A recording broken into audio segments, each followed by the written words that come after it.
Welcome to the How to Start a Cannabis Farm podcast. My name is Jared, and I have here with me Golden Hill Grower, and we are your hosts today.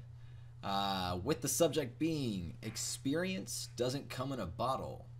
So this actually popped up when Golden Hill Grower and I were having a discussion about nutrients and the nutrient line and the purpose of the certain types of marketing, such as AB or 123 or Veg Bloom or I don't know, any other ridiculous marketing phrase you can think of. But there is a purpose, and so kind of wanted to discuss that a little bit further. So tell me what you mean, man, about experience doesn't come in a bottle. Yeah, experience doesn't come in a bottle because, like, if you're, so you got, say, like, when I first started out, like, it taught me this because it's just the way it is, I guess. But when I started out, like, you had, like, your A and B, your grow and bloom. This was before, like, I did a whole like hardly any research into, like, nutrients or growing, period. I was just growing, like, pure growing, just figuring it out. And I figured out along the way that a lot of those bottles, unless they were just pure salts, all had the same ingredients in it. And I was like, man, what makes this product better than this product? And then just like, then you realize it was just the quality of each one of those ingredients that went in there. And I was like, well, shit, you can make all of those by yourself for cheaper than you can buy a bottle. Why don't you just make your own? And then along the way of making my own nutrients, you learn that by just using your veg to the bloom is like, you have no idea. The veg is just, you don't know if there's nitrogen in there, you don't know this, you don't know that, you don't know the levels of food, the amount the plant needs to the correlation of light that it's getting. You don't know anything like that. That's all experience. That's why I say experience doesn't come in a bottle, because the bottle is doing all your brain work for you. Whoa, it got too much. All right, well, guys, I'll back it off. And even on the back of all those things, they give you a recommendation. Imagine if every bottle that you bought, there was zero recommendation on how much to give it. Mm-hmm. You had to figure that out on your own. That is experience.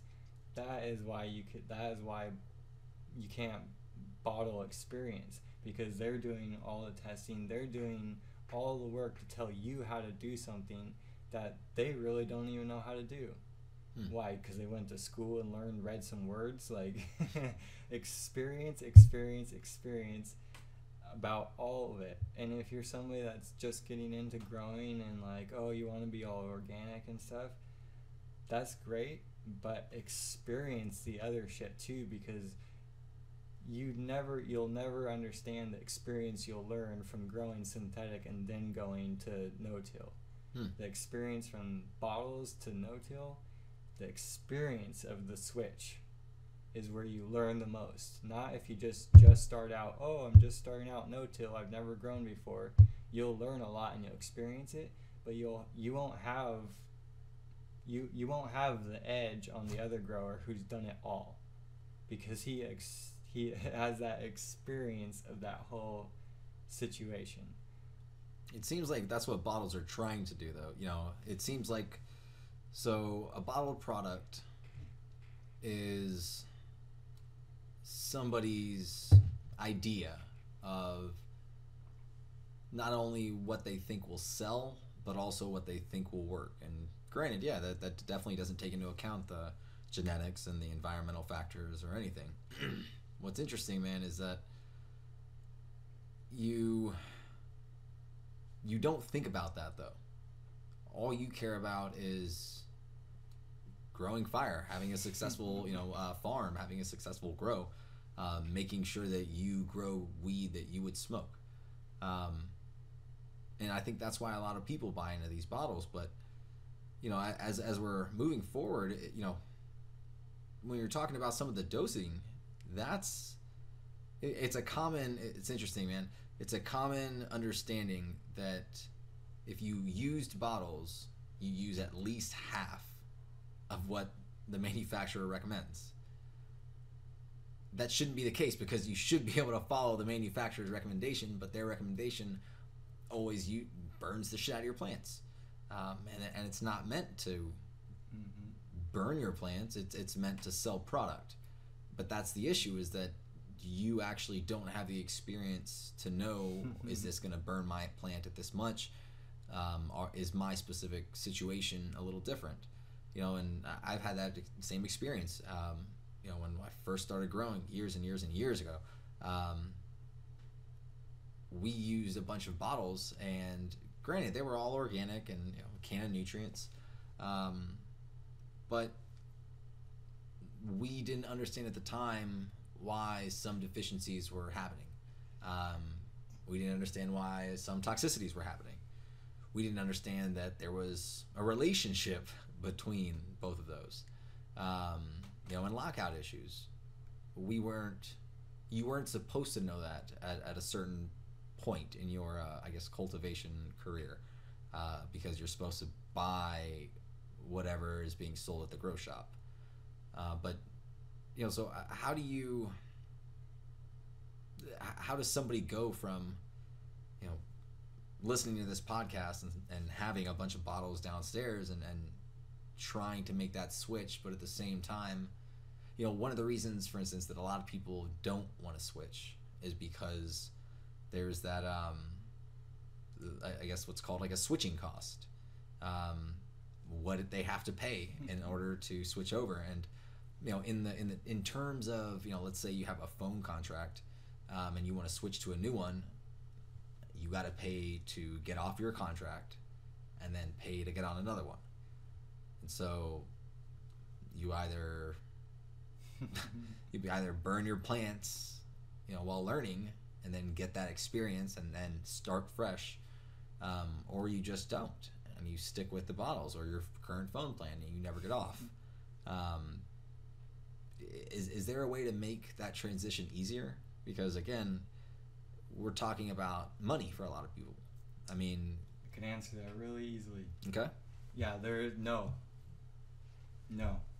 There's this is one thing in growing that is a pet peeve for me, that it irks me when people say that it is hard. Fuck yes, it's hard. Get over it. Life is fucking hard. I'm so that bugs me, because I put I put fucking every ounce of energy into this fucking shit, and for someone to grow with bottles and go, oh, this is hard, you're really gonna do this, you really think I should do this or this? And it's yeah, of course. When has anything good ever coming from taking the easy way out? Can you imagine how difficult it would have been to try to be the ones that actually pioneered this shit? I mean, to be the ones that had to figure out the correct ratios for nutrients. Well, I mean, that's difficult. That's definitely tough. From my knowledge, is the Native Americans who figured that out.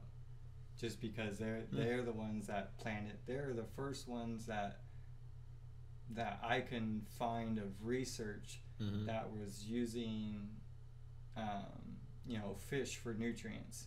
And so obviously if they planted a bunch of fish here and then they planted their corn and it fried the shit out of their corn, they're well, maybe that's too much fish.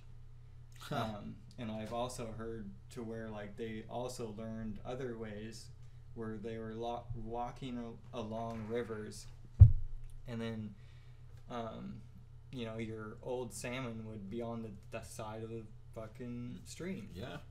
And some would get carried off by bears into the forest. Wherever those carcasses laid, shit grew well, very well. So in Native Americans are very in touch with all the plants, every creature. So they're like, holy shit, like, look at this fern. It's 10 feet tall compared to the one over here. Oh, well, there's a dead fish next to it. Like, and that's how nutrients has evolved. Everybody's just, you have to add more, add all this stuff.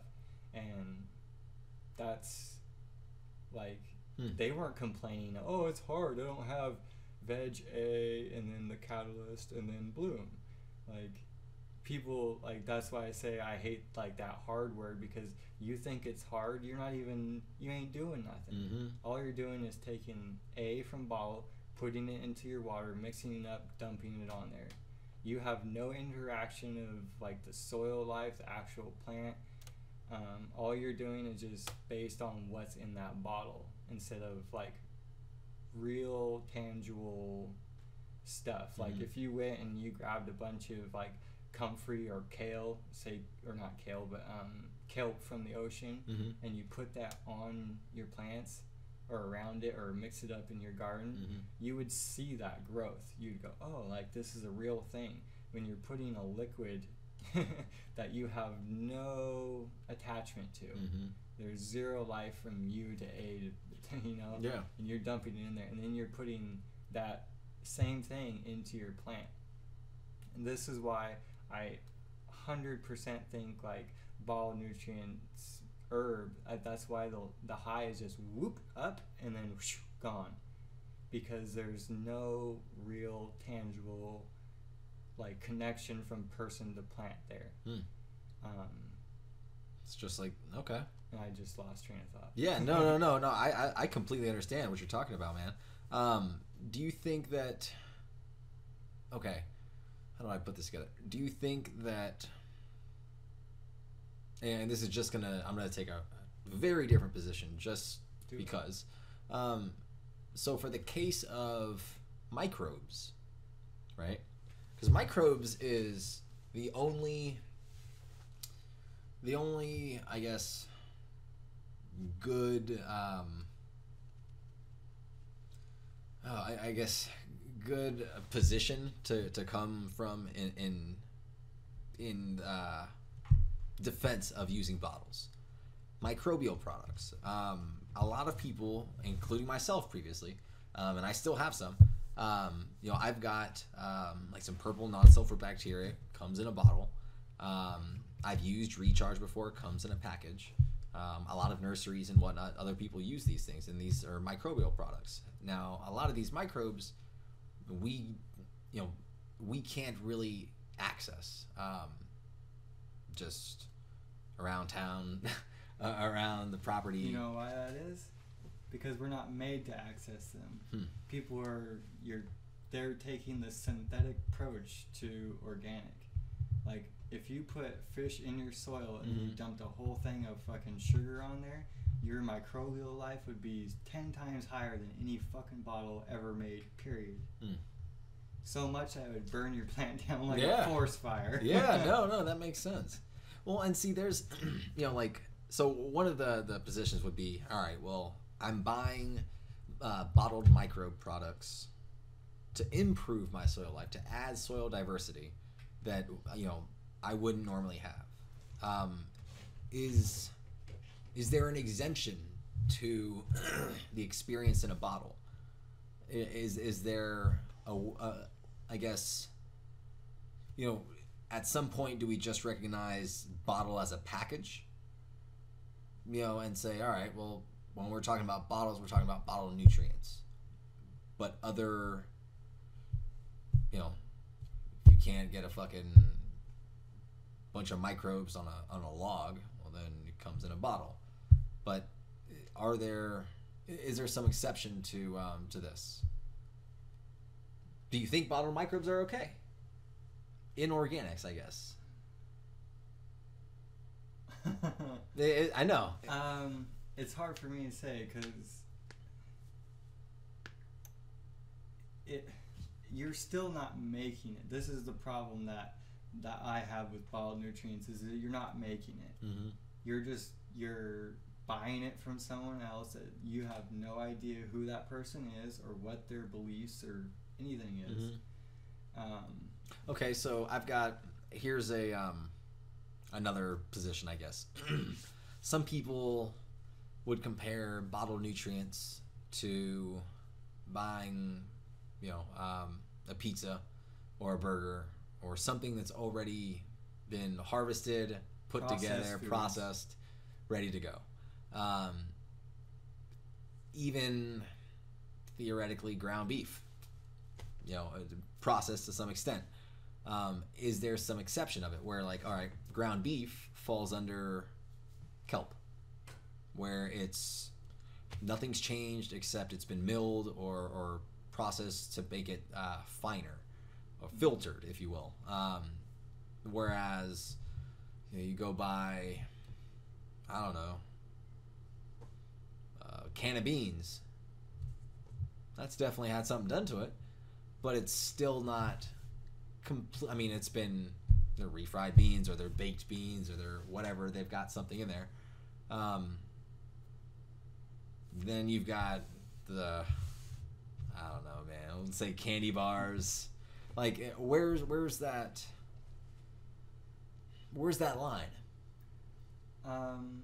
Processed foods are bad. You had a good example. Like, if you take a steak and you grind it up, that's ground beef. Mm-hmm. So what bottled nutrient would be if you took the processed fucking bologna, mm-hmm. and then you processed it again into a liquid form, into a drink, and said, here, drink this. It has every nutrient you ever need. You're guaranteed to grow. That's exactly what fucking bottles are. So they're like protein shakes. Not even that. You've seen that crazy, like, you've seen all the different, I think Vice had a deal on it where this guy drank that stupid liquid with the stupid vitamins and bullshit in there. It had everything you needed to survive, and he did this for like a month or something, and he lost like 20-some pounds. He looked sick as fuck. Oh, God. And it just goes to show that you need real shit. Like, you can't eat like a shake that has mm-hmm. this added nutrients to it compared to eating an actual steak. There's no like, you can't make that difference. Right. There's no, okay. So I've been told by a local nursery owner, I don't want to say his name, but I've been told by somebody that their opinion is that the only bottle that's okay to be used is like a liquid phosphorus for flowering. And that's it. I have to pee. Okay, now that you are done urinating. My question to you is, did they say why they think that's acceptable? They did. They believe that it's acceptable because it's too difficult. Well, multiple reasons. It's too difficult to make enough phosphorus available to the plant because, I guess, either A, the majority of it's being consumed by microbes, B, it's just not enough, and or C, the products they're using don't have enough.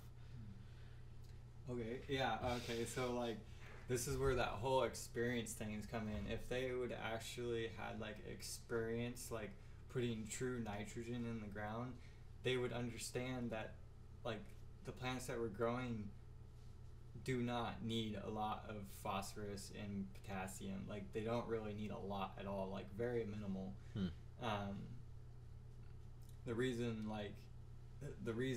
all that phosphorus and the bloom and super blooms and all this shit, a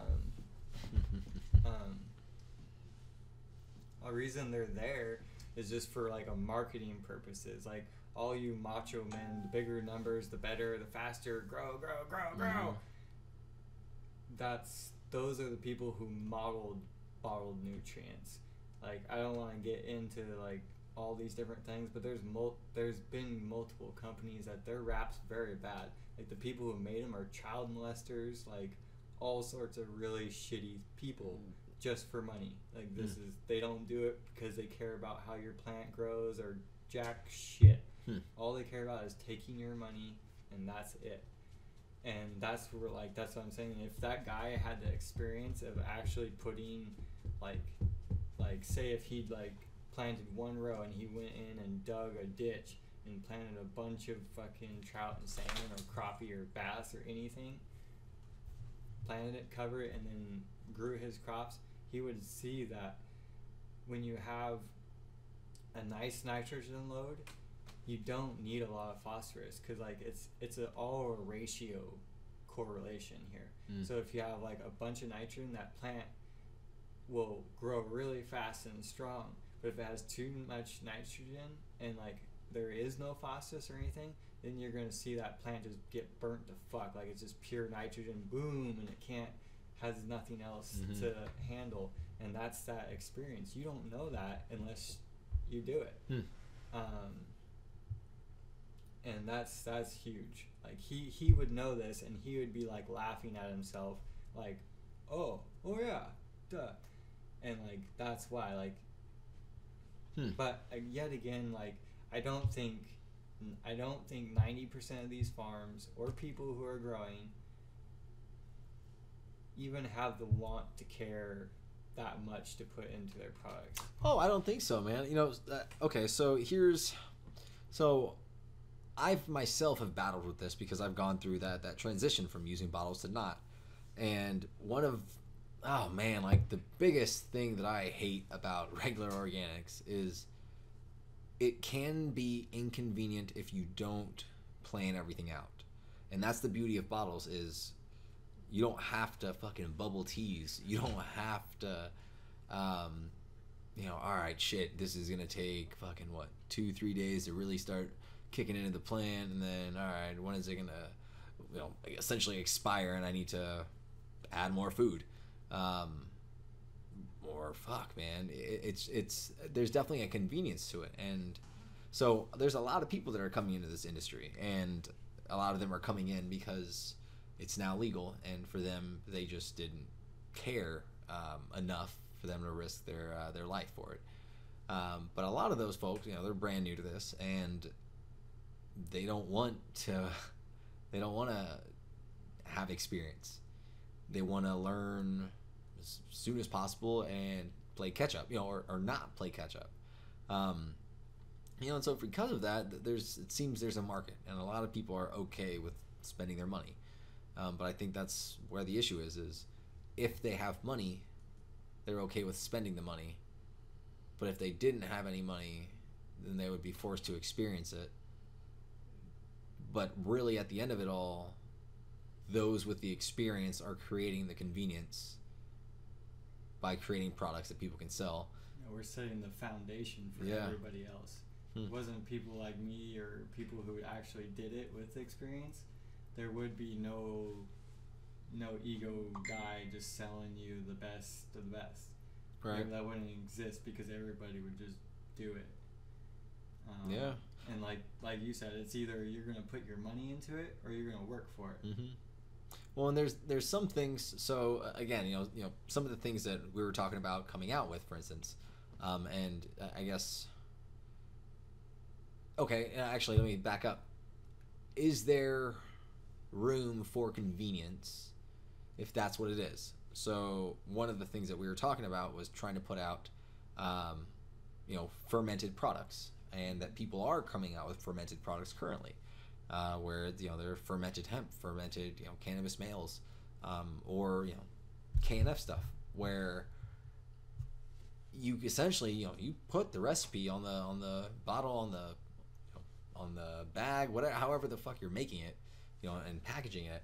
But you teach people how to do it. But if somebody doesn't have the time, or if they don't have the room, like let's say it's just a guy lives in his apartment, and he's got one fucking plant, he's not gonna sit there and ferment all this stuff. Is convenience again another exception to the don't buy bottles? For organics, I should say.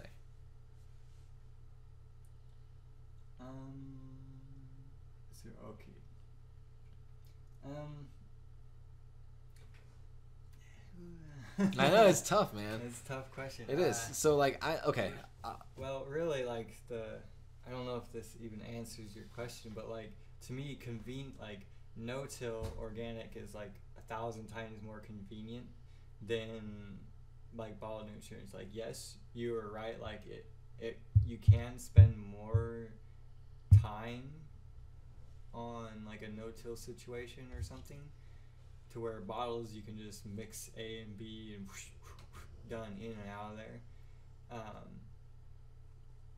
But what was I gonna say about it? I guess like the convenience that. Oh yeah. The convenience, like there's no comparable. Like with like bottled nutrients, one, you have to be sterile, pretty goddamn sterile. Two, like there's your pH game, your ppm game, then you're flushing, then you're still dealing with ppms. There's all these measuring, all this bullshit. It's definitely a different cultivation philosophy. It's a whole, to me, it's a whole like waste of time compared to like with no-till. I give it predominantly just water, no pH, no nothing, and that's it. And it takes care of itself. So for me to come in once a month with a top feeding of like, some dirt, leaves, eggshells, just different stuff that most households you can have, old vegetable scraps, put that on once a month with some hay, like you're growing like from your scraps, instead of paying how much, like it's probably over $20 a bottle for anything nowadays. And you need worms for this, right? Just to clarify, you got to have worms doing the job of eating your scraps, shitting it out into a form that, or microbes at least. I mean, yeah, if you put that organic matter there, like whether you have worms or not, like it'll, like your microbes are gonna explode. Like I've seen people grow awesome stuff with no worms in it. It's just a compost pile. There's 0 worms in it. There's plenty of food for worms, but the worms are at the bottom of the pile, and so the whole top of the pile is just all this biomass, and the plants grew amazing right out of that biomass. So like it. So I guess the definition of convenience then is what personal. Needs to change. It's 100% personal and preference too. Like if you're a person that would rather go buy food from a restaurant, let me go to Denny's and buy some egg, like get my breakfast that way. And then I'm gonna go here for lunch. Bottles might be for you. Bottles might be for you because that's the way you think. Like I don't think that way. So now, okay. Now with the K&F stuff, I guess that's where, you can cater to them. That's the closest bridge of the gap. Yeah, you can cater to them, but you still retain the philosophy. And I guess that's where what a lot of this kind of comes to is by growing with bottles compared to organics, you have a different cultivation philosophy. You're not, with bottles, you're doing the job of the microbes and the worms by just giving the plant straight nutrients. Whereas, at least with K&F and no-till and standard organics, you're contributing to the overall process and environment, which benefits everybody, not just the plant and the soil. Is that right? Yeah. Okay. Damn. Yeah, I mean, K&F is like awesome, just because like I was saying earlier, like you can get your hands on it and in it, like your microbes go into that too. Yeah. So so you're almost inoculating the soil with yourself. You definitely are. So you're putting your hands all over that sugar's getting on you. You have microbes on your hands. Those microbes are getting on that sugar. That's the way that works. So something I kind of wanted to touch on, just because I've seen it in a couple of Facebook groups, and it's come from a similar background where a lot of folks are, they're against bottles, but they're okay with bottled microbes, but they don't like the idea of spending a lot of money on them. So what they're doing is they're brewing their own and they're breeding their own, where they'll buy a certain product, and then all of a sudden they make a big old tea out of it. You know, and in the same way you would perpetually keep a plant around, where you take clones and whatnot, and you could take a cup from, you know, this tea and then start a fresh batch, and theoretically keep, you know, a bottle of microbes around forever, and then brew it so that it's now 50 gallons or 100 gallons. You know, and I know there are some people doing that, but I just wanted to kind of put that out there as, you know, for anybody that doesn't have the cash flow or currently has microbes but agrees that this isn't the best route but still wants to retain them, because why the fuck not? You already spent the money. This could be a decent approach to retaining or beginning to breed your own. Or if you feel like being a fucking anarchist, breed that shit and give it away for free. You'd be better off just composting stuff in your pots. You'll get way more life. Like, I don't know how many different bottles stuff of like microbes and like even if it's not in a bottle, even the powdered shit. Like, one thing I can hands down say right now, once your soil gets going and like you have some microbes, and then you start like, once that gets going, that is your brew, like that you're talking about. Right. But it's not in a liquid form. And like, I've used all the liquid forms, and I've almost gotten like worse results from using them. Yeah, well, I can imagine, you know, just when because the ratios, they start competing. Like, if you're interrupting one thing and there's like, you're putting too much of one thing in there, like, that's one problem I have with a lot of bottles is you don't know what's fucking in it, so you don't, and they're inconsistent. Like, I used to buy a bunch of Roots Organic shit, and like the top half, great, I would shake it every time, but like, it's like, it was totally inconsistent. Half teaspoon here worked fine, great one time. You know, I'd skip a day, water, then go back. Like, there was so many inconsistent. I'd do the same thing, boom, then I'd have burnt ass plants. There was so many inconsistencies in all the bottles that I've ever used that, like, you just can't trust what they're putting in there. Right. At the end of the day, they're doing it for $1. Oh, dude, and they're a lot not of doing it for your well-being. They're doing it for themselves. They're not going, hey, Jim, is your plants doing okay today? They're going, no, buy my product. That's true. It's very true. So until a bottle company comes out with products that they are concerned about their fucking people, then those will be the best. It don't matter what you're using in those bottles, but they will be the best because they actually give a fuck. And a lot of people getting into this business, they just want other people to give a fuck. I understand that. You know, it's crazy, man. This whole bottled, no bottled micro, it all sounds a lot like life. Where, you know, like there's different philosophies on the way that life should be, and you can live life smoking cigarettes, drinking, eating McDonald's, and you're gonna live you could live really short, or you could live mediocrely long. I mean, you'll be alive, but your quality of life may not be there, or you know. So it's interesting, man, that we started talking about this, because, and I pulled up another. It was another topic really that I was going to discuss, but we're kind of right on it, and so I wanted to see if you want to move forward with it. What is it?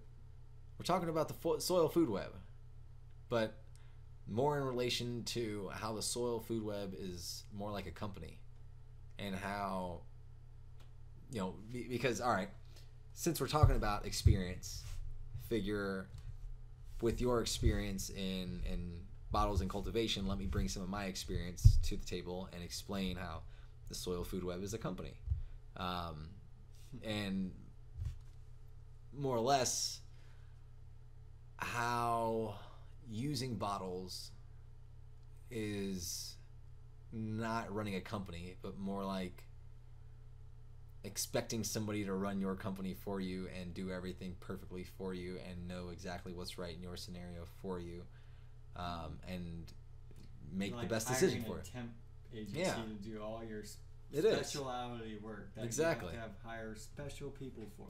So the idea on this was that the Soil Food Web is actually a company that's full of quote-unquote employees. Some employees are bad. Some of them are good. But no matter what, you kind of have to keep a watchful eye and to make sure that the bads don't start corrupting the good to the point where it fucks everything up. But the Soil Food Web or the company, they have an overall goal.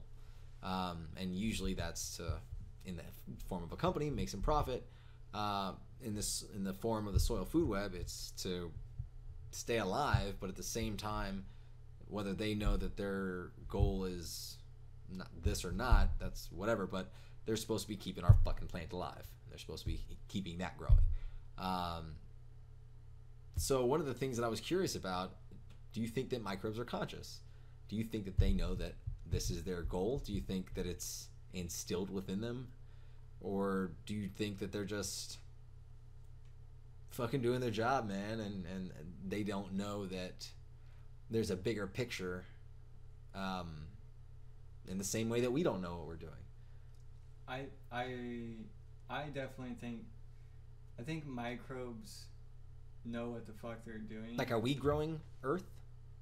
No. Are we fucking it up? No. Like, to me, like, the Earth makes people. Mm-hmm. Like, the ocean makes waves. Mm-hmm. Microbes make food for plants the same way. If that makes any sense. Yeah, no, so it's just something that they do. And, like, we probably can never fathom if they had intelligence and they, like, were like, oh, this is our master plan, we'd probably just, like, shit ourselves, because, like, their thinking is probably, like, 1,000,000 times greater than all of ours put together. Like, they're doing, like, you can't even fathom what they do. And, like, come down to, like, that hard work thing, they never stop working. Worms in life never stop working. Dude, so speaking of worms, man, like, all right, so in this other little one, I had worms as managers, because worms eat all the bullshit and turn it into easily digested foods for the microbes. Worms are in the middle of everything. They have to basically catch the shit from the owner or the whoever above them, and then they have to turn around and think about it, figure out the best way to give it to the microbes so that they can deal with it, and then do that.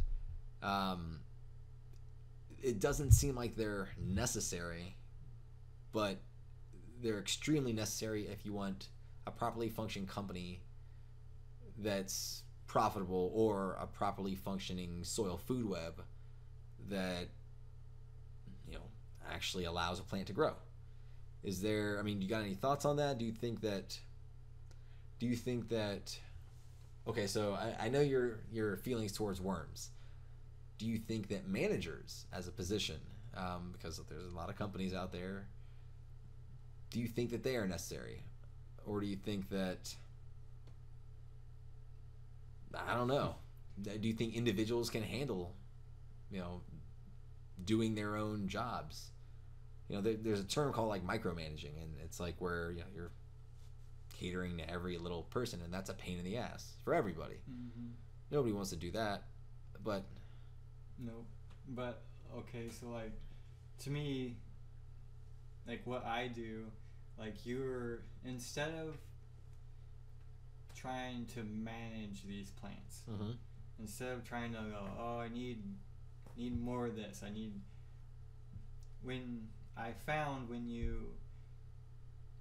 when you just help something else out, that thing in returns helps something else out, and it's a chain reaction. So I found, like, if I help the worms, it helps my soil, which in turn helps my plant. But what I didn't realize was, if I was helping my soil, I was helping the worms, they would help my soil, which would help the microbes, which would help all my life in my plant, which in turn affected my entire life. Less money, less worry about what I need to give to my plant, The plant literally almost grows itself. Like, that's part of the experience that we're getting to earlier, that you'll never understand until you go from bottles to no-till. So essentially, until you understand the job of the manager. Here's a perfect saying: you don't know what you have until it's gone.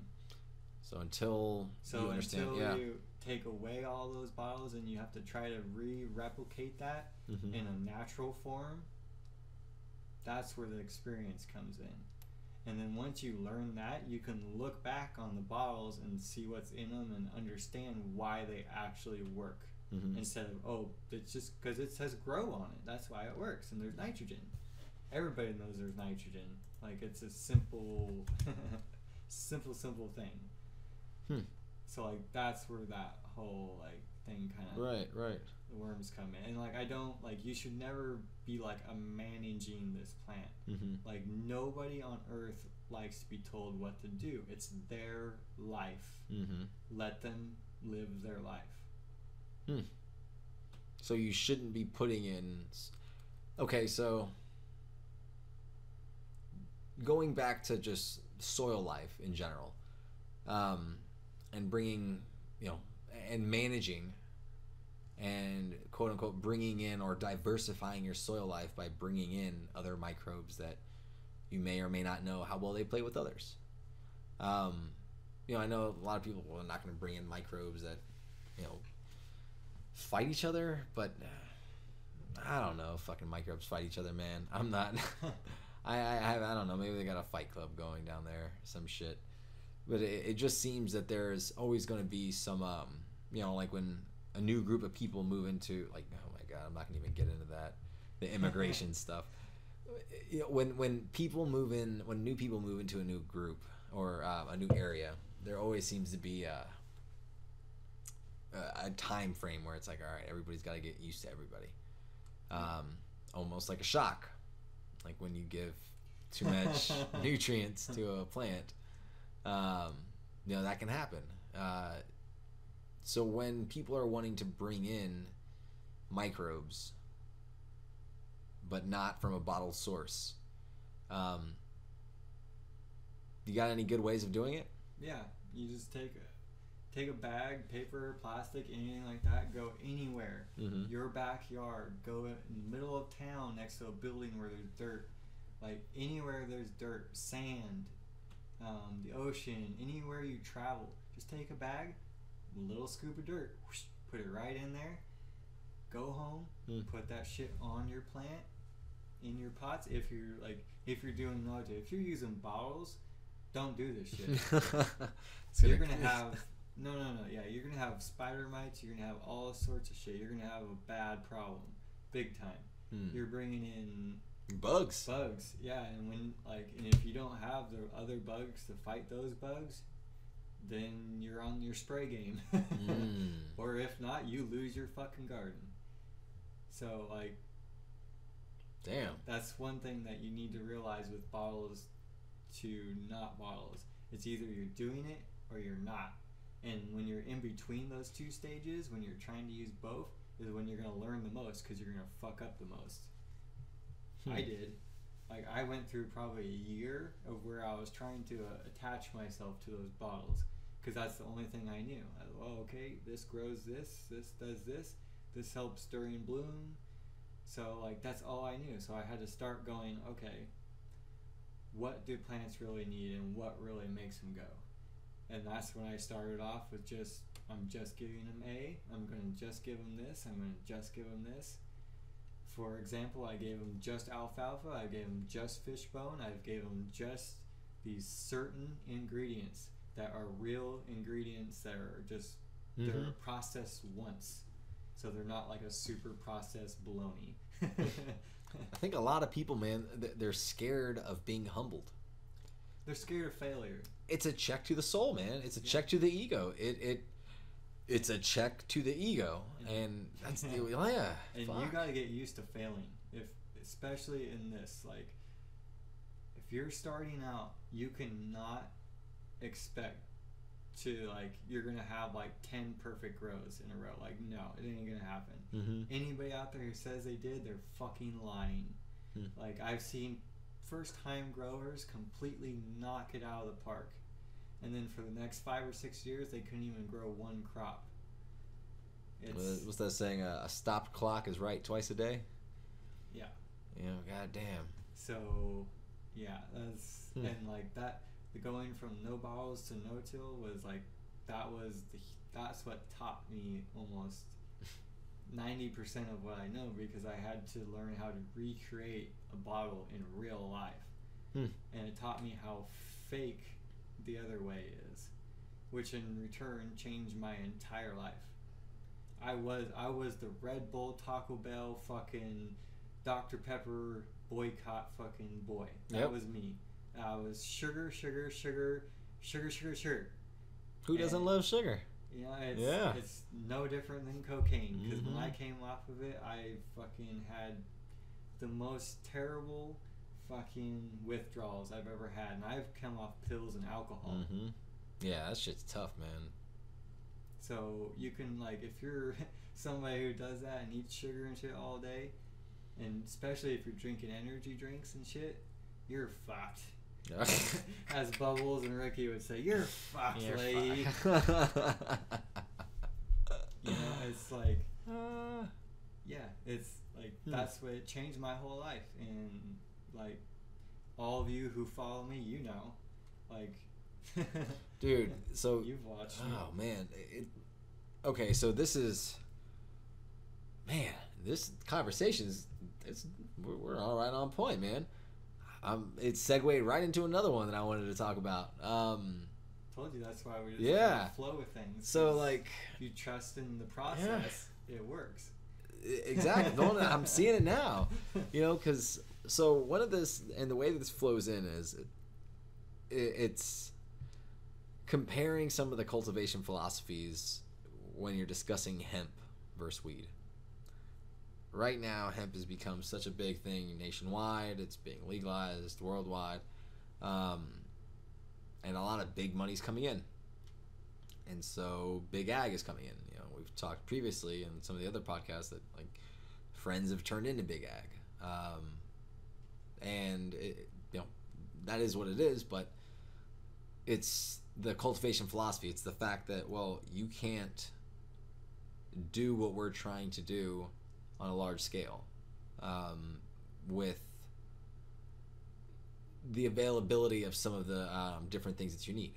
Like a lot of people, and I'm just talking in general, for people to do KNF for 1,000 acres, 10,000 acres, where do you do that? Where do you do KNF for 10,000 acres of hemp? Where do you do it for 100 acres of hemp? I don't know. I think that's crazy. I think it's very plausible. You think so? Oh yeah. I mean, well, I've seen people right now. Okay. Well, I've seen people with like tier 1, tier 2, like actual like cannabis grows, and they're making all their own ferments. They made all their own. Well, even the tier 2 though, man, that's still only an acre of canopy space, and that's the thing is like, we're talking 100,000 times that, and not just that. I mean, there's a lot of infrastructure and whatnot, and I guess that's what I'm getting at is a lot of these large scale properties, or 1,000 whatever, they're not, anybody that's growing that much, they're not growing for shelf flower. It's all for biomass, and for them, because it's biomass, they don't care about it all until being extracted. That their cultivation philosophy is a little different. They don't care as much about microbes and this and that. Those people will never use KNF. Well, and don't get me wrong. There's there are like 100-acre farms that are working with certain people in the, I guess, organic industry or whatnot, and they're trying to create their own soil. But you're still, I don't know, it's still really, really difficult, it seems, to do this on a large scale when you can just buy stuff that's ready to go from the agricultural industry and put it in some drip tape or something, and nobody will know the difference. Yeah, I mean, that's where it comes down to experience again, is going, like, what these big farmers don't understand is that when when you say, so if they want to skip the steps of actually fixing their soil problem, and they're just buying all these synthetic nutrients and pesticides to make sure everything grows, what I've noticed is they're not taking in any consideration of how much they're spending on all of it and how much time they're spending on all of it. At least the farms around here. Like, I see a lot of people, they're just dumping their money into it, and they don't understand if they would take a little bit more time. Because, like, I mean, you see everybody's fields, they always disc and, like, plow their fields, right? So if they would understand that if they grow, like, a cover crop each year and disc that in, within 5 years you have 10 acres of living soil. 5 years. And compared to look how long they've been farming and buying all this, and they're still disking, so they're still buying the same amount of gas, same diesel, same oil, same, like, plus then they're buying more nutrients, because each year you put all those nutrients in, it's like eventually you have to flush it. And before you build up this huge salt build up, and then you have to, like, completely fix your soil and start all over again. Now, I know there's a lot of these older folks. Trust me, I understand it. I know there's a lot of the folks that are, they're lucky enough to get, an old dairy farm, or some old farm where the soil's great, and that's great. But for most everybody else, it seems that I've heard this more than once.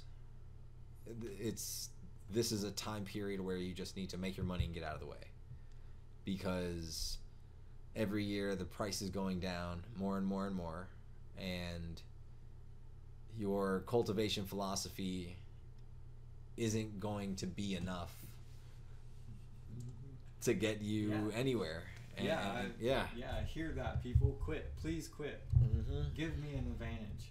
All the people with big money, all that bullshit, don't spend your time on it, because you don't have the heart and love that, like, us small farmers do. And, like, I'm totally okay with that, because, like, those people who have a shit ton of money don't need any more money. No, but they definitely want it. Yeah, but that's not an excuse to actually have it. Oh, I agree. I agree. Yeah. I definitely agree. And all the big people they're just greedy. They don't want to have to do the right type of work. Well, it's always a shortcut of a shortcut of a shortcut. There have been some issues recently this entire year with basically hemp farmers hiding behind the law, and the fact that they might be producing seed, which is fine because you got to have hemp seed, but they just don't care about the other farms in the area.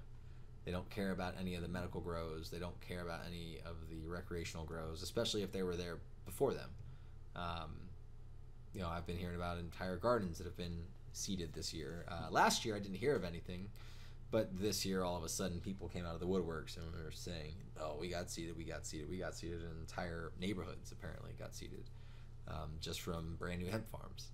And it seems like people just don't care, or they're hiding behind the fact that it's an agricultural crop and they're allowed to. But at the same time, this whole cross-pollination thing is such a big issue that even Monsanto got in on that and figured out a way to make money off of their cross-pollination. So imagine these hemp farms knocking on all these recreational guys' farms and saying, "Hey, you guys owe me some money for all the seed that you guys stole my pollen."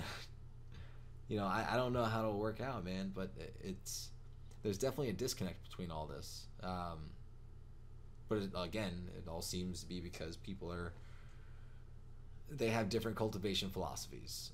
That's what I guess all this comes back to, is depending on why they're growing, what they're growing for, their own circumstances. Their lifestyle. Yeah. Your lifestyle depends on, is your direct input of how you view your life. Yeah, it is. It is. You know, if you're willing to take the time to learn the entire process, then it seems like you'll have a much more deeper, meaningful, all-embodied life and or plant and or product.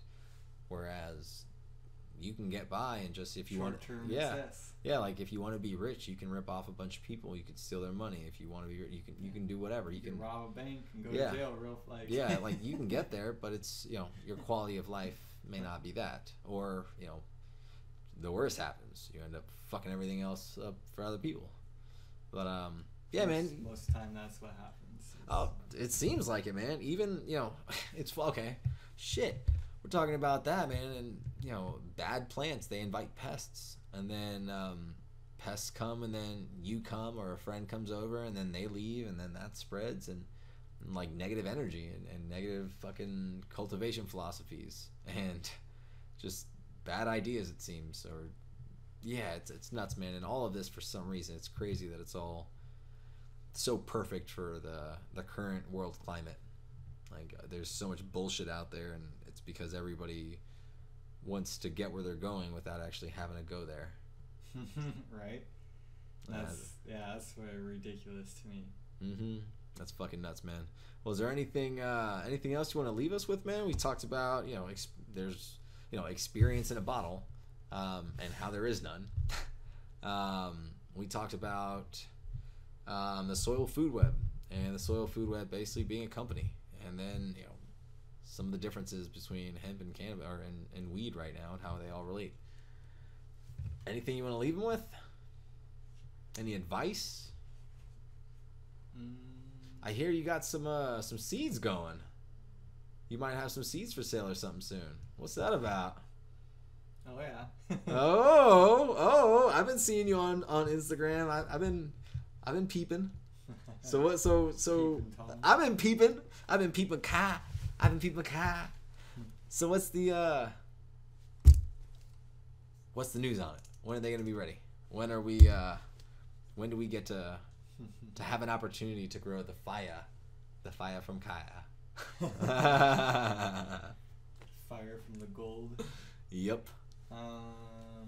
From the gold. Looks like F2s will be coming out. Let's see. Probably at the end of January, beginning of February. Okay. Perfect time to get your seeds in the beginning of the year. Yeah. Damn, you got pricing done yet?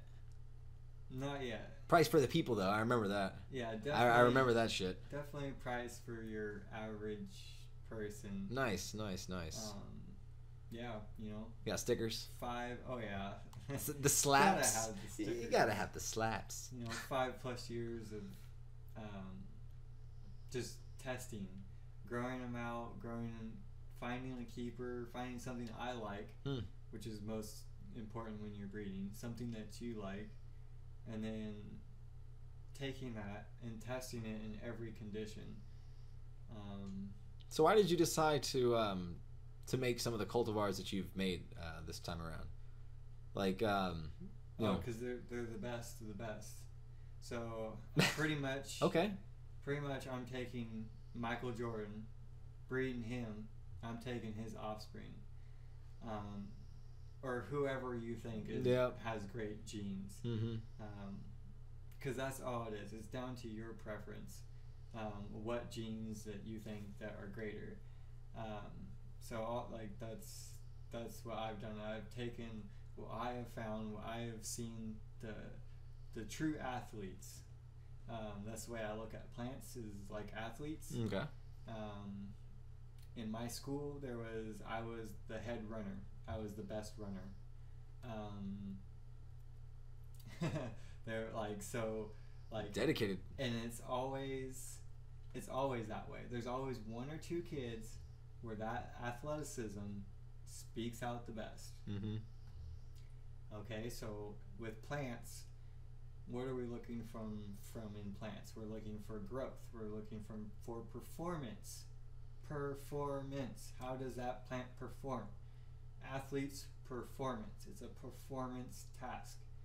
you're not looking for the nerd that takes 20 years to end up starting to do 20 push-ups a day. We're looking for the freaks that want to run 100 miles and never give up and never die. They don't give a fuck about what everybody else says or what you're doing to it. They just want to run. They want to be athlete. They want to perform. I pick the performers in every case, whether it's cold outside, hot, not enough water, too much nutrients, too much water, not enough like spider mites, aphids, everything. They're just fucking solid motherfuckers, man. They handle everything. Okay. They want to perform. And that's what I pick, and that's why. So that's what you got. And that's why I feel like a lot of people are gonna be happy with these. I don't know if people have been seeing it, but I've been calling them true genetics. There's so many to me they're non-true genetics because they don't perform. They're half-assed. They're half this. They grow slow, but they have nice buds. Like, there is no reason to have that. So the only reason that's there is because of laziness from that person. What you're getting out of your strains is what you're getting from that person. If that person is lazy, you're getting lazy fucking strains, period. God damn, that's brutal, man. You pointing fingers. I'm pointing fingers at fucking everybody. You pointing fingers, bro. 90% of all you fucks making all the money. Well, it's not even about money. It's more about just feeding myself. I'm seeing everybody else gorge. God, man. And I'm doing all the work, and they're not doing shit just because they live in a city. So you're fucking coming out with like I'm big coming out strain. with top tier stuff. Okay. My first time. This is not a half-assed deal. This is not a bullshit. Oh, let me just do this. I'm just some punk kid. No. Man. This is life. This is true living genetics. This is true shit. This is real shit. Tangible stuff that I've put my hands on. I've put through the tests. So you've ran these? For years. Damn. How many people... Okay, I know there are breeders. There definitely are. But how many of you smaller breeders out there that are just starting, how long have you had your male for? I've had males for over 5 years. Wow. That means growing them out, blooming them, re-vegging them, growing them out, blooming them over and over multiple times a year for many, many years. So you're checking for vigor, you're checking for everything.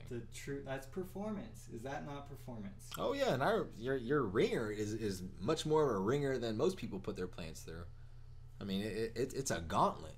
I've never seen anybody show more than what I've shown.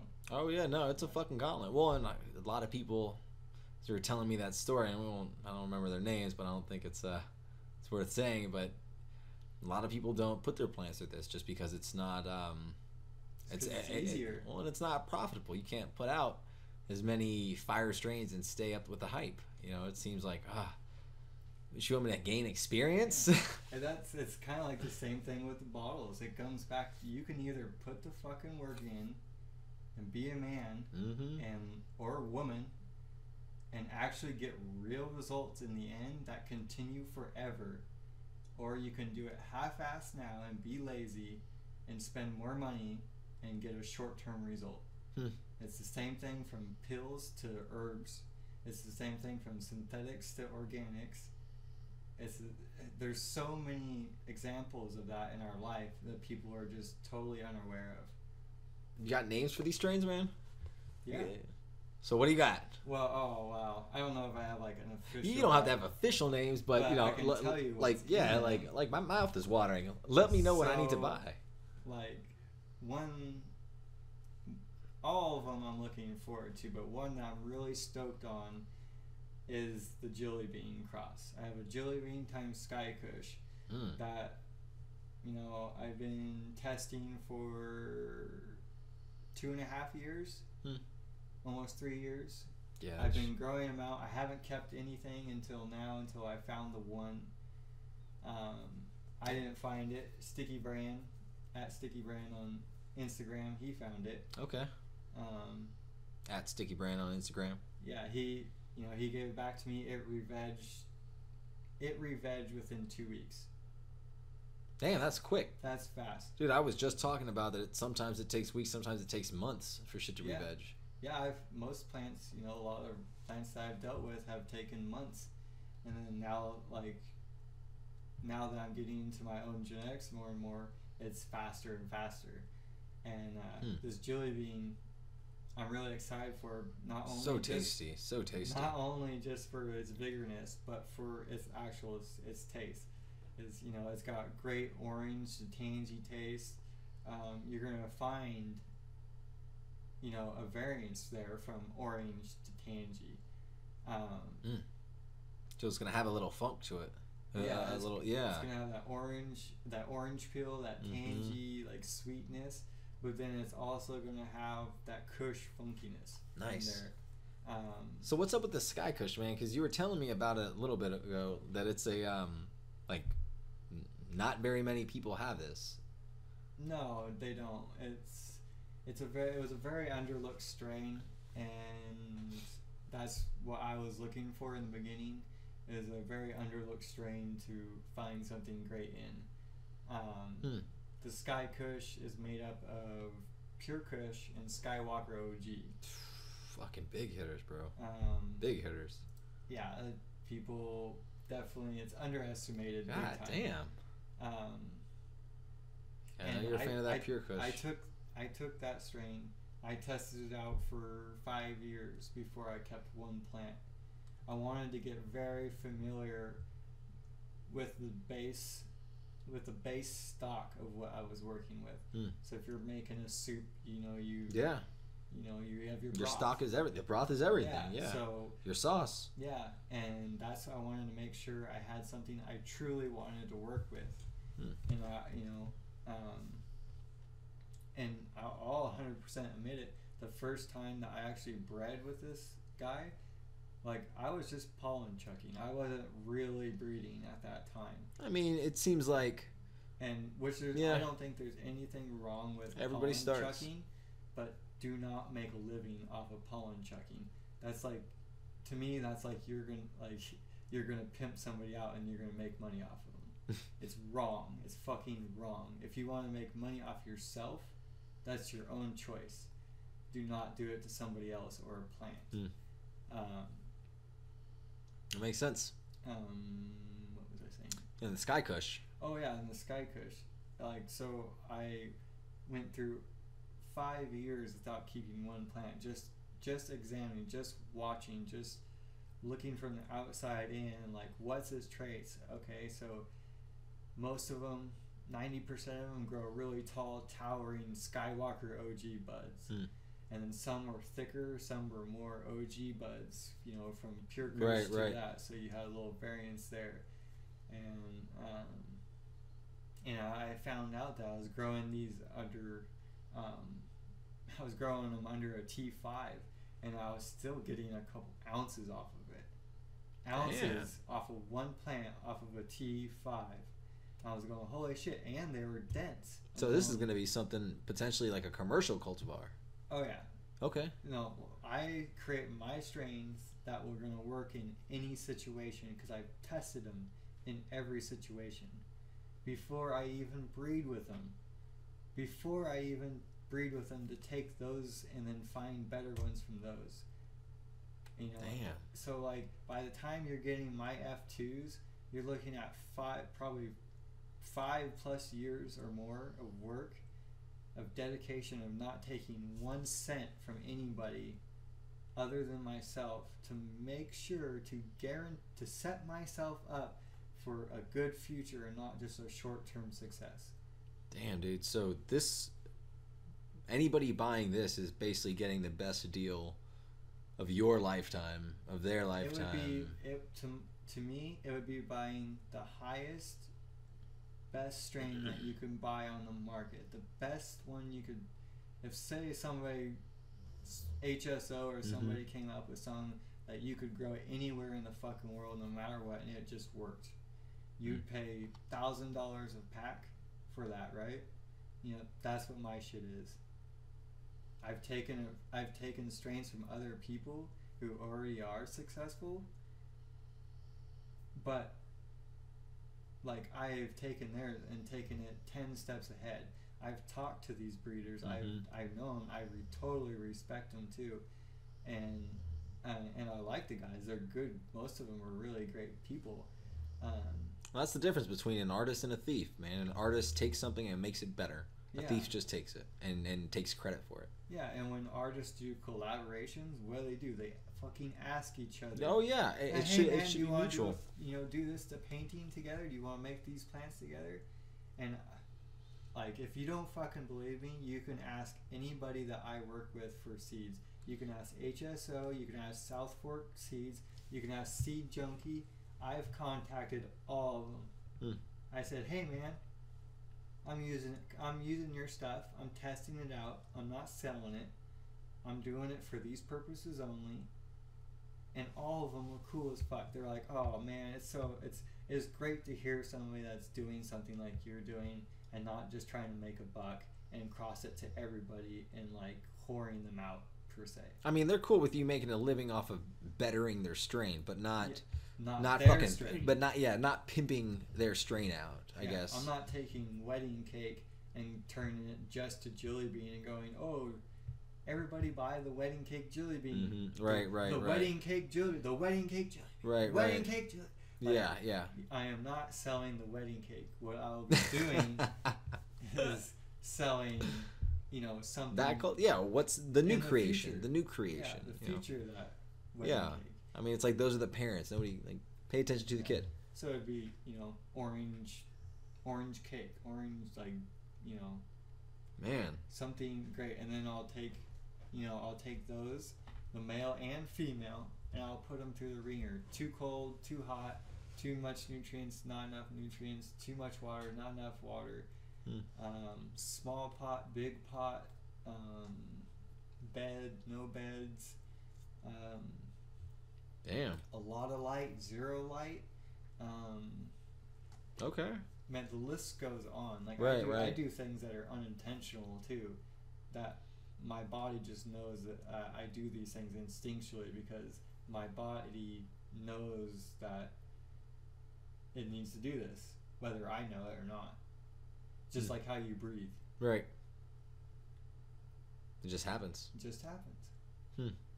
Holy shit, man. So those are my genetics. I hope everybody will really enjoy them. I gave out a bunch of free seeds that last year, and I've not gotten zero like negative feedback. Oh, good. Everybody everybody loves them. Everybody loves them. For the majority, everybody says they're the strongest strains they've ever worked with. Like most people, they say, dude, your shit's like fucking the Batman of genetics. Like Batman went and spent like years training and shit. No. My stuff is not like Batman. My stuff is like if Batman bred with Wonder Woman or some shit. Yeah. And they had kids. So she's like strong and rich. And then I took those kids and then I picked out the performers. Okay. The best of the best. There is no half-assed here. Damn, dude, that's some gangster shit, dude. I'm really excited to see what this comes to, man. I mean, it literally the seeds will come to fruition, but I'm excited to see the fruition and smoke the fruition. Because I mean, it's that fruition, I'm baby. I'm really more excited to put these good genetics out there for everybody for a lower cost. That's what you call that shit, fruition. And I'm just excited for everybody because now, I know I put in the work that you're not going to get ripped off. Well, and see, that's what builds value, man. Like right now in this fucking industry where everybody, and don't get me wrong, because I'm one of those people as well, where I finally have an opportunity to do what I want to do, and so I'm about to enter into the breeding stage. I mean, I'm still fucking getting my gear together, and I'm still packing my car type of thing. But it's an opportunity for a lot of people, and it seems like people want to people want to take a chance. They want to support the small guy. They want to try stuff that they don't have access to.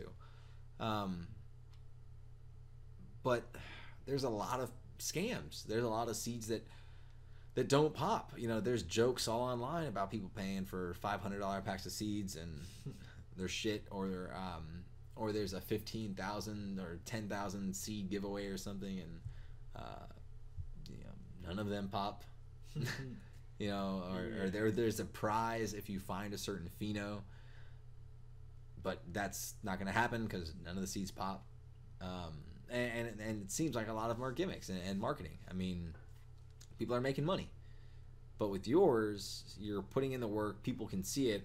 I mean, on your Instagram, Golden Hill Grower, they're able to see like you're putting in work. You're actually, you know, putting your information out there. It's not only you're building confidence in people. Yeah, I'm building. Not only building confidence, I'm building trust. I'm building respect, and not only am I showing that like these strains are working awesome, like I said earlier, when I changed from bottles to no-till, it changed my life, and like I'm showing you the changed version of me now. I'm not like. Do you think your seeds would have been any different if you had made seeds previously, like before you switched to everything? Did. Oh, they did 100%. They were different. Oh, yeah. Explain that to the people, man, because we're talking about, you know, that transition and experience in a bottle, and you know, so in your breeding career, you know, what were some of the differences that you experienced between, you know, from breeding with bottles and then breeding on no-till? So breeding with bottles, you get a lot of no popping seeds. Do you think that's why there's so many issues with people? 100%. The plant has no. I think I said this before, but imagine if you bred a woman that was in a hospital in a coma. Mm-hmm. She had no life to her, but you still inseminated her, and she spit out a baby. Do you think that baby will have problems?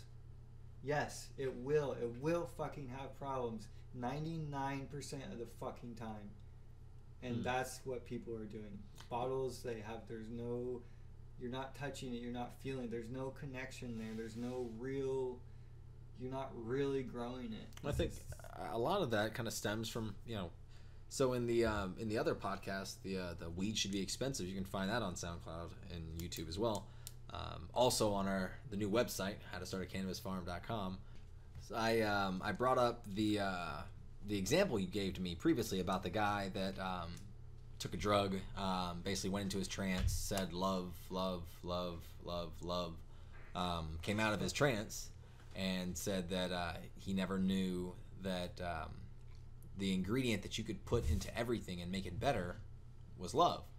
And it seems like that's the unmeasurable. Or I'm sorry, the unmeasurable ingredient. And that was the important part, was that it seems like using, you know, bottles or synthetics opposed to an organic no-till approach, it's affecting something that's unmeasurable, or it might be measurable. It's just we don't know how to measure it yet, and the only way that we can measure that is in the form of life potentially happening, and through that experience, and that's what's interesting to me, is that all of this really comes back down to not just the interaction, but the intention. What is the intention? Are you intending on making seeds for this, or are you intending on that? I feel that your intention definitely changes depending on your cultivation philosophy. If you're just trying to grow the plant using synthetics, then you don't really care about life. You care more about profits and maybe and weed. Yeah, I mean, you know, people doesn't mean you don't care about life. You just care for it in a more artificial way. Okay, I can agree with that. Or you choose what you care about because you just don't care to learn. So it's a negligence type of thing. But I'm definitely fascinated by this, man, because there, you know, in a lot of these groups that I'm a part of on Facebook, a lot of people are interested in these types of seeds that are explicitly grown with love, intention, probiotically farmed, grown in a no-till organic environment with you know, no synthetic anything ever being used on it. and being cured properly, not having anything rushed, the works, the seeds being sifted and not getting white seeds. Like I've had that happen before. Like you buy seed and fucking white seeds, really? Yeah. It's just ridiculous, man. I've just seen all kinds of shit. 100% half-assed. It is, and it definitely shows. It seems. So man, I guess to wrap it all up, so the seeds are coming out beginning of January. I know that we're gonna try to sell some, through your new website. We haven't got that set up yet, but is there any sort of You'll be able to get them through NeptuneSeedBank.com. Okay, nice. Or you can go to Neptune Seed Bank on Instagram too, and go to their bio and go through them. Nice, man. They'll also be, like you said, on my website. We can even throw some up on the hemp or the whatever. Yeah. Well, some of the CBD ones, I think we might be allowed to sell on there. We can, and that's something that I know you were talking about working on. Actually, before we go, you got some hemp stuff that you're working on. We got some hemp stuff crossed up there. Any idea when are any of those going to be available to anybody? Because that's one of the things that a lot of people are going to be interested in is some of the and granted, these are just refined genetics. We're not create. Actually, some of them are created, aren't they? I guess they're doing some crosses. Are those anything that we're planning on selling? What are your thoughts? As far as the hemp stuff, yeah. Right now I'll only have stuff that's crossed to ACDC, which is a great it's a great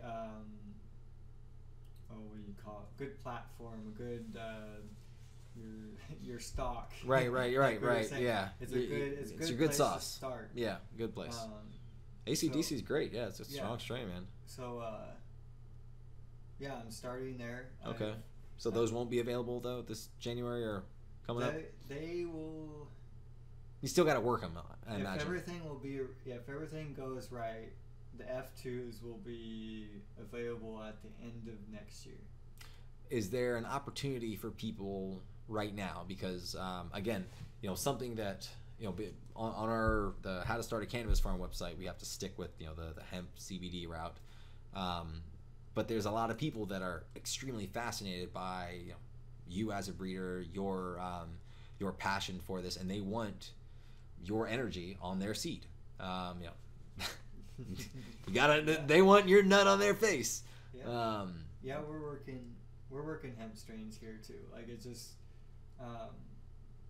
it's all just a matter of time before, we find something that we feel that we can put our stamp on. Now we do have strains up there right now. We did not breed those though. Just FYI, there is a strain or a cultivar called Sisters. There's another ACDC crossed with Auto 2, some special sauce, and cherry box. But sorry, I just wanted to make that clear that the seeds that are on there right now are not bred from us. Yeah. Eventually. Yeah. Yeah, they'll be all our stuff. They will all be tested. They will have our stamp of approval. Good. Yeah, and so the hemp game will actually be able to benefit from your energy as well. Yeah. Yeah, because unfortunately, all the cannabis and hemp seeds are very touchy. They haven't even been worked. Most 90% of the strains are like F1s. Somebody has fucked with them for maybe a couple of years, due to being illegal and everything. Oh yeah. I mean, I was hearing earlier this year about all the fem seeds that were not fem. Yeah. Like $1 million. Yeah. So like $1 a seed, like $1 million, multi-million lost because or somebody made money. Or it was all of them hermed. Millions of seeds hermed. That's what you get from not doing the right work. And when you buy seeds, you definitely want to be able to see that these people put in the work. If they're just saying, here, buy this. We did this, and it's crossing our field. And they did it out of their first year. Like, no. Like, if they're upfront about it, you think it's all right? If they let you know, like, these are just F1s. Yeah. Okay. Look for honesty. Look for, definitely look for honesty. Look for love. If you're looking through Instagram at these people, like, take note, like, of what they're actually taking pictures of, and you'll learn a lot about a person real fast. Or about a company and what they really care for. If they're posting and they're just like not saying much and like, yeah, look at my 10 acres. Yeah. Look at me, like just using quantity. Yeah, just quantity to like impress. And those we don't want that. That's a big sales point for some companies. People look at genetics, well, they're a big company, they must have good genetics. Yep. And it's not true. They might have genetics that work for them in their situation that gets the job done, but they don't have genetics that will push the gene pool forward. Yeah, they're not moving forward with anything. They're just holding on to everything they got. And unless you know about generational cloning and how that can be affected, those cultivars are just going to lose life over time. Oh yeah, we were talking about refreshing clones, and how sometimes takes years. Like plants have to be fixed over generations before they can actually be utilized in any atmosphere, but commercial atmospheres, it seems. It's amazing. Yeah, it is amazing. Well, man, it's been a good one. It's been a long one, almost at an hour and a half. I'm sure this will be shortened down, but anything else? No, just a reminder, just to look for that like honesty in people. Don't take the easy way out. Do the hard shit. Because when you do the hard shit, it's actually something you can be proud of. You gotta earn those badges, earn those stripes. Yeah. I'll leave you with my favorite saying is everybody wants to go to heaven, but nobody wants to die. Well, with that, we thank you for your wisdom and the energy you're putting forward into the cannabis industry, because fuck, man, we need it. Thank you for listening to How to Start a Cannabis Farm podcast. Don't forget to check out the new website, How to Start a Cannabis Farm. It is live now. Eventually we will have access to hemp clones for your indoor season coming up, hemp seedlings, and the works. Have a good one.